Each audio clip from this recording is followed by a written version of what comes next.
மதமென பிரிந்தது போதும், மதமென பிரிந்தது போதும், மனிதம் ஒன்றே தீர்வாகும்.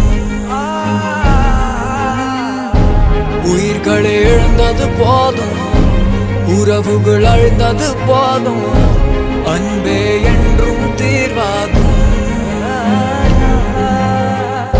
காலம் அது கண்முன் கண்ணீரை போல கரைந்தாலும்